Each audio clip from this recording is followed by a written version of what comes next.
Hey everybody. In this lecture, we're going to talk about this world of strangers that the Victorians increasingly found themselves living in, and their biggest fear related to living in a world of strangers, and that was the issue of hypocrisy, the possibility of people being hypocrites.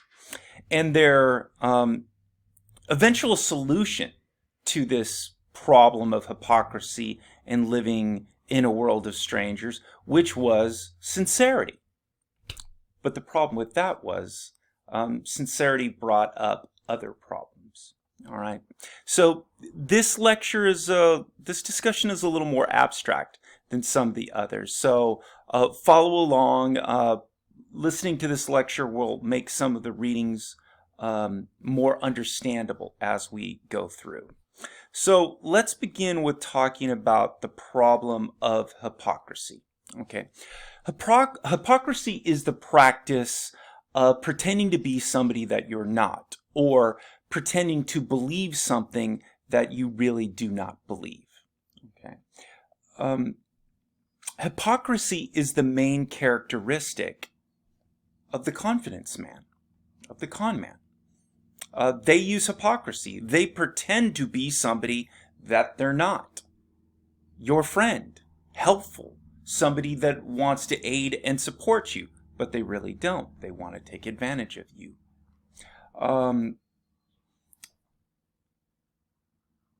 And so one of the reasons why Victorians project their fears of change on the confidence man was precisely because he seemed to represent a massive societal concern of theirs, which was the problem of hypocrisy.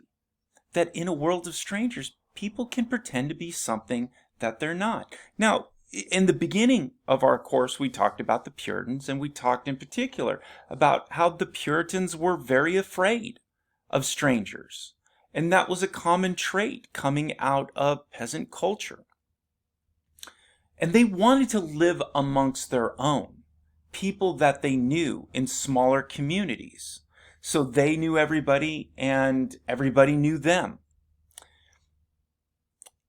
When you're with your friends, when you're with your family, hypocrisy is not really an issue, right? Because they know you. So you could try to pretend to be something that you're not with your friends and family, but they would laugh you off because they know who you are. You could try to claim among your friends and family that you believe something that you don't really believe, but once again, they'll laugh you off because they know you and they know you don't really believe that. The problem with hypocrisy is with strangers, because they don't know you. They don't know what you believe.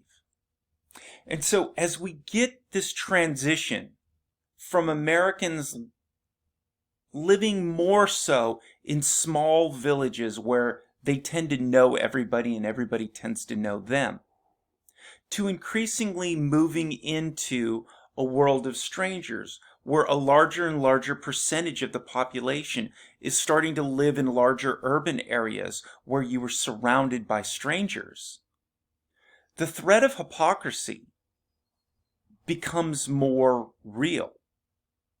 And I told you one of the ways to think of the Victorians as a kind of transition between that Puritan world and our modern world. We are much more comfortable around strangers. That doesn't mean we don't get scared by strangers. That doesn't mean we're not fearful of the possibility of people being hypocrites. We do worry about those. But our fears are much more in scale to the actual threat of hypocrisy. The Victorians continued to have a lot of those fears of strangers that the Puritans had. But they also increasingly saw advantages of living in large urban areas. And so they were a bit more willing to risk interacting with strangers. But they were still really scared. And so a lot of what our discussion in this lecture today is going to be is how they tried to convince themselves it was going to be okay to interact with strangers. How to try to minimize the possibility of hypocrisy in American society. All right? Now, one of the ways to judge people that you don't know, strangers, are the way they dress, the way they speak, the manners that they use. This was the case back in the Victorian, or I'm sorry, in the Puritan world and earlier societies. It's still part of the way we judge strangers today. You know, you meet a new person. How are they dressed? How are their manners? How is their grooming? How do they speak? The problem is that people can manipulate how they look, what their manners are, to some extent how they speak, and still try to fool people. So the old systems, and we'll talk more about this in a later lecture, the old systems of judging people based on manners and appearance and the way they speak isn't always super reliable. The Victorians sought something more concrete, a more concrete way to judge strangers, to make sure they're not being hypocrites. And so one of the things they did was they started to place more critical judgment on people's language, how they speak, how they dress, their grooming, their appearance, their clothing. They really started to focus on this more intensely. And they got to the point where they tried to really convince themselves that there was a one-to-one, that there was a direct relationship between a person's outward appearance and outward behavior and their inner character. They tried to really convince themselves that this was true, that the way a person acts on the outside, the way they dress, the way they groom, the way they speak, is actually a direct reflection of their inner character. Houghton comes up with a description of this belief. She calls it the sentimental typology of conduct. The sentimental typology of conduct. What was the sentimental typology of conduct? It was this belief that a person's outward appearance, a person's outward behavior, was a direct representation of their inner character. Now, let's be clear about something. The Victorians themselves were not walking around talking about sentimental typology of conduct. No. Karen Haltunen was a historian that lived much later, after the Victorian age. And she came up with this concept of sentimental typology of conduct. She's giving a name to describe a Victorian belief, right? And this belief was, you really can judge people based on their outer character, their appearance, and their outward behavior.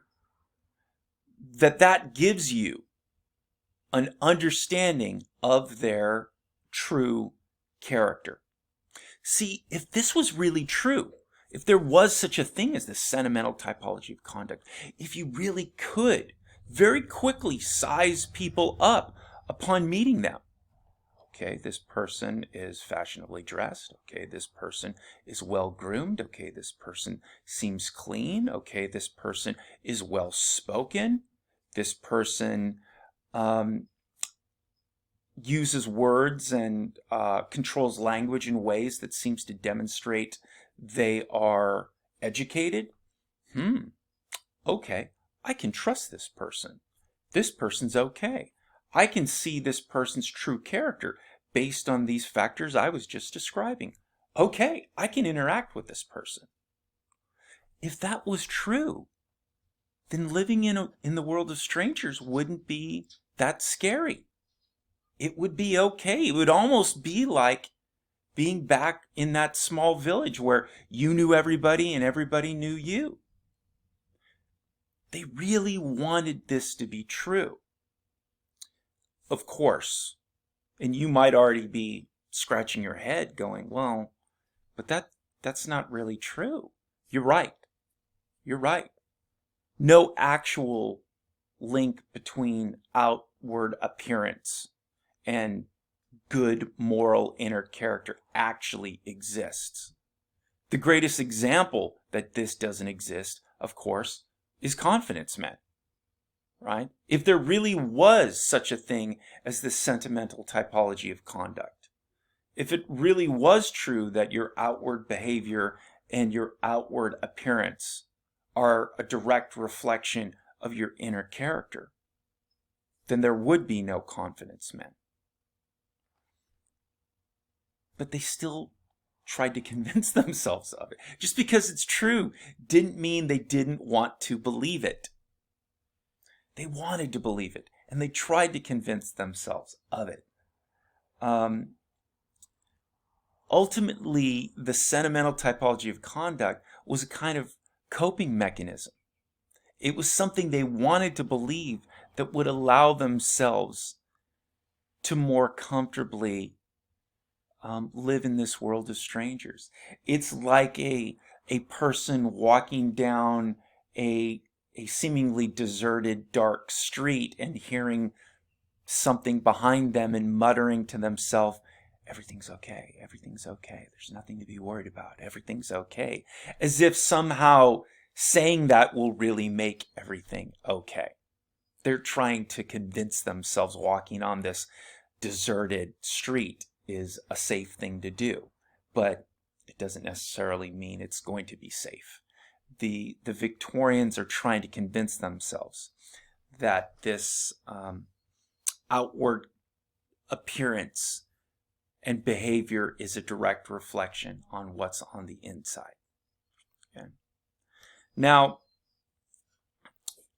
we talked about what their big fear was. Their big fear of living in a world of strangers is hypocrisy. Hypocrisy is the practice of trying to convince people you're something that you're not, or believing something that you're not. The opposite of hypocrisy is sincerity. Sincerity is the direct opposite of hypocrisy, of being a hypocrite. Sincerity is more than truthfulness. It goes beyond truthfulness. You can be totally truthful, not lie to a person, and still really mislead a person. A married man is asked by his wife, hey, where were you tonight? And the married man says, oh, I was with a friend, which was totally true. But this friend happened to be his mistress, who he's having an affair with. All right? Was that husband being truthful? Technically, he was being truthful. Was he being sincere? No, he was not being sincere. Sincerity goes beyond truthfulness. Sincerity requires that you reveal everything that is necessary for a person to understand the situation or what's going on, right? Sincerity is the lack of hypocrisy, okay? Lawyers are required to be truthful. If it's proven in court as a lawyer that you're lying, you can be disbarred. But lawyers are not required to be sincere. They don't have to reveal everything about their client, some of which that might be very damning to their case. So lawyers choose to only talk about the things that are truthful that they think will help their client, and not reveal sincerely everything about their their client. What Haltunen in your book argues is that if hypocrisy was the big challenge of living in a world of strangers for the Victorians, sincerity was the solution. That sincerity became a societal goal in the Victorian era that was emphasized. People were encouraged to be sincere, to reveal everything about themselves, almost to the point of what Haltunen talks about in the book as being transparent. Okay, you weren't supposed to discuss taboo subjects like sex. So you weren't supposed to talk about things that were taboo. But everything else, you were supposed to be kind of like an open book. So when other people would meet you, you would reveal yourself to them, your thoughts, your ideas, your goals, who you were. And if sincerity could be emphasized in society, this could overcome the problem of hypocrisy. Okay? Haltunen tells you in the book that there was such an emphasis in Victorian society that was placed on sincerity that she describes it as a cult. Okay, don't get confused. She's not saying there was an actual, like religious cult based around sincerity. She doesn't mean a literal cult. Sometimes historians use the word cult of this, cult of that, cult of this, cult of that, to describe a societal belief that was deeply ingrained in a society, to the point that sincerity was so important in Victorian society and culture. Haltunen describes it as a cult. And so throughout the book, she talks about the cult of sincerity. What does she mean by the cult of sincerity? She just means that the Victorians tried to place a lot of emphasis in encouraging people to be sincere. That this was one of their big goals. That sincerity was the antidote to the problem of hypocrisy in society. If you were sincere, if you weren't trying to hide things about yourself, if you weren't trying to pretend to be something that you were not,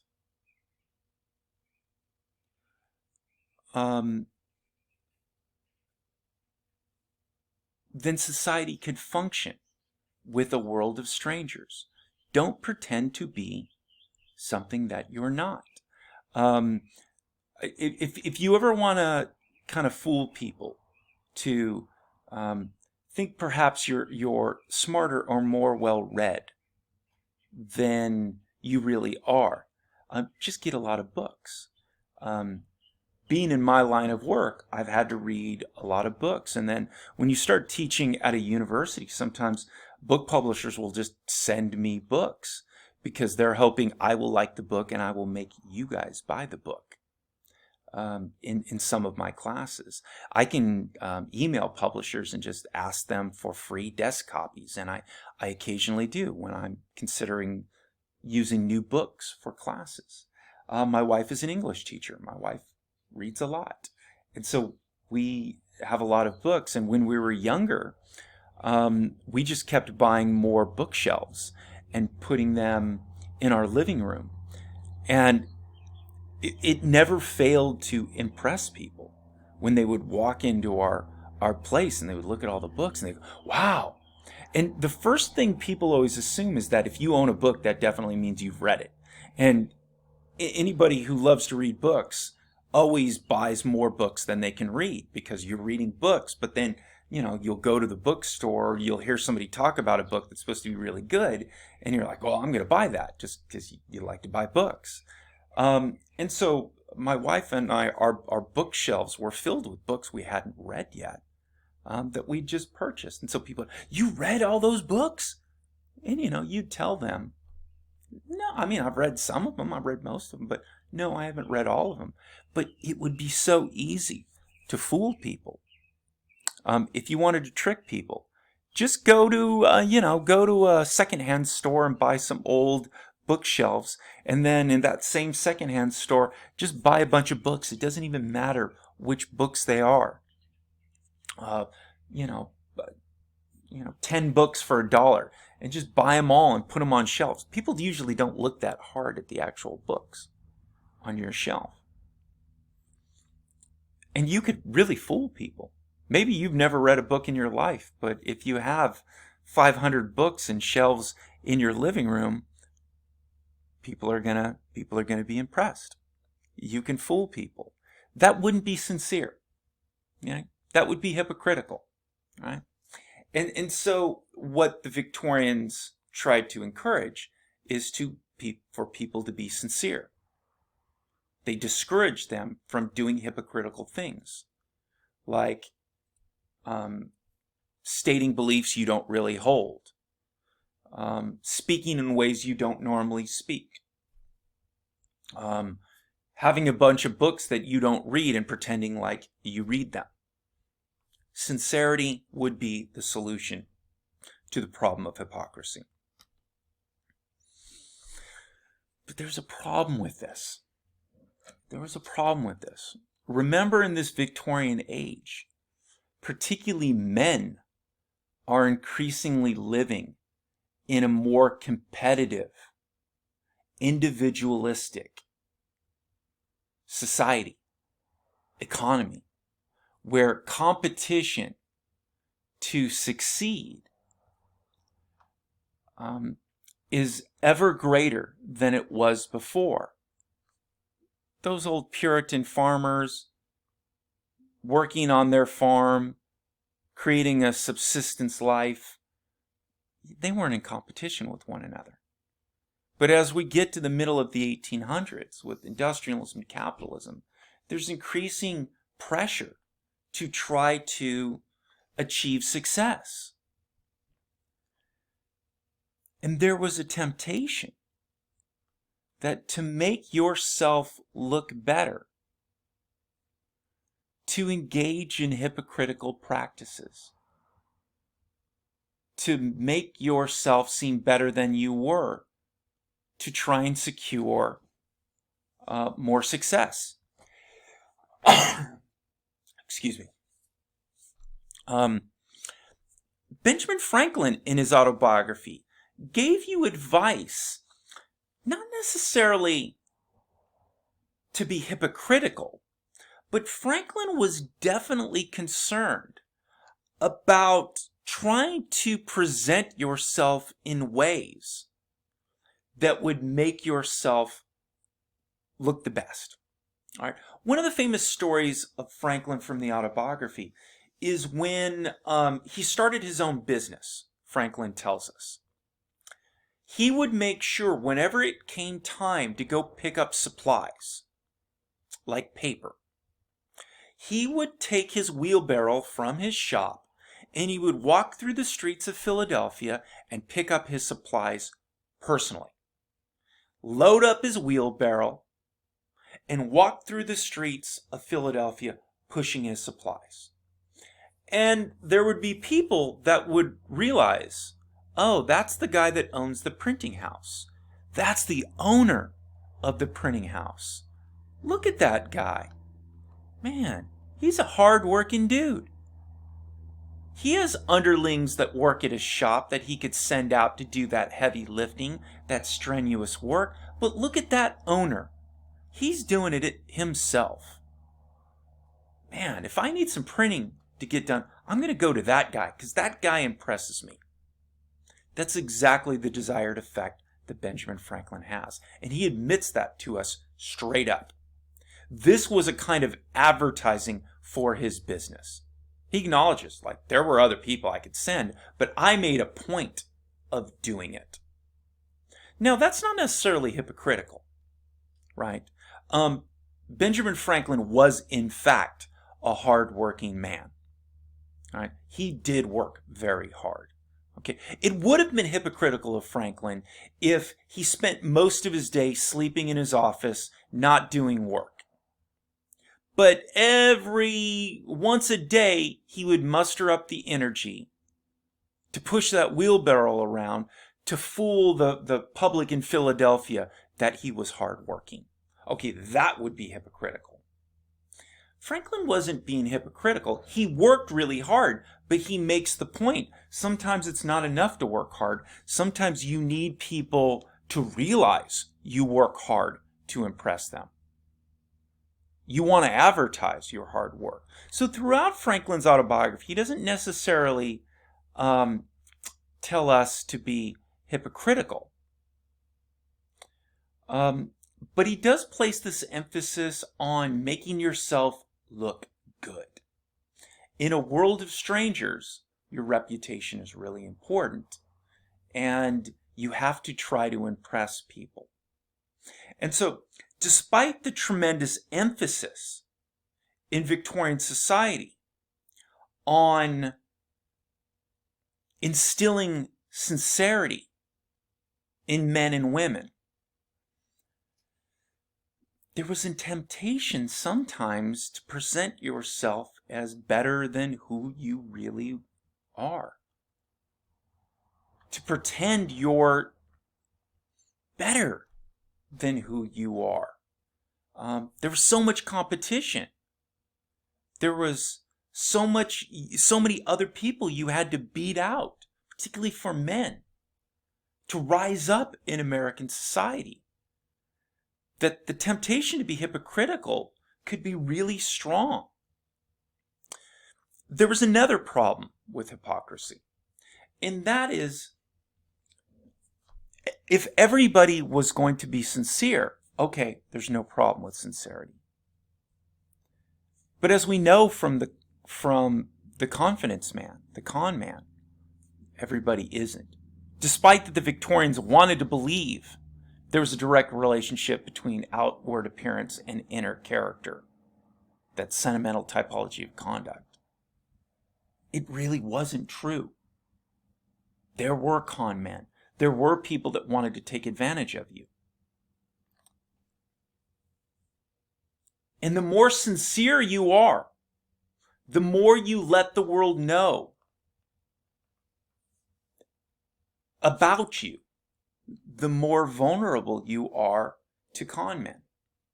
Okay? Imagine two different young men walking into a city, moving there in the Victorian age, and being confronted by an urban companion that we talked about last lecture. The first young man is totally sincere and reveals all his wants, his desires, and his hopes to the con man. This is a gift that falls into the lap of the con man. Now the con man knows how he's going to trick you. Maybe you tell the con man, oh, I came here to fall in love, to find my true soulmate. Well, now he's going to work it out. He's going to hire a prostitute that's going to come off as a nice girl, and they're going to con you that way. You've come for excitement. That's why you came to the big city. Okay, now he knows that about you. He's going to feign some situation, maybe gambling, where he's going to promise some exciting experience, but then he's going to trick you and then take your money. Okay, you came here to become rich. You are ambitious, and you've come to the big city to make your fortune. Well, now he knows. Now he's gonna come up with some sort of scheme where it seems like if you give him $5 today, he'll give you $20 in a couple weeks, and you never see him in a couple weeks. Like, he just swindled you, right? So if you're totally sincere, you make yourself actually ironically vulnerable to the con man. But if you're not sincere, if you're not transparent, if you will not engage with this person, you don't give the con man much to work with. Imagine a different young man that comes to the city. Nicely dressed urban companion, well-spoken, seemingly friendly tries to befriend this young man as they get into the city. Hey, stranger, you look like you're new in town. You need any help here? And the young man's like, no, I'm good. What are you looking for here? You need any help finding work? I got that covered. How about a place to stay? No, I'm good. I'm square. What's the con man going to do with this guy? Nothing. Con man's going to move on to another one because he recognizes this guy is not giving me anything to work with. He's going to be a difficult mark. I'm going to look for somebody else. All right? And so there's this irony there's a lot of ironies in Haltunen's book that she deals with. But one of the ironies is that this emphasis on societal sincerity of the individual being sincere actually kind of opened you up more to the possibility of being taken advantage of by confidence men. All right? So pay attention to what Houghton talks about in the book in terms of hypocrisy, sincerity, the cult of sincerity, and the sentimental typology of conduct. We'll talk about these things more as we go on into our other units. We'll talk about manners and etiquette. We will talk about women's fashion, and we will talk about burying the dead and mourning for their dead in future lectures. And in those lectures, the tension between a fear of hypocrisy and a desire for sincerity is going to be a key part of our discussion in all of those. Okay, so we will continue to talk about all these things in future lectures. Okay, everybody, that's it for this time. See you next time. Bye.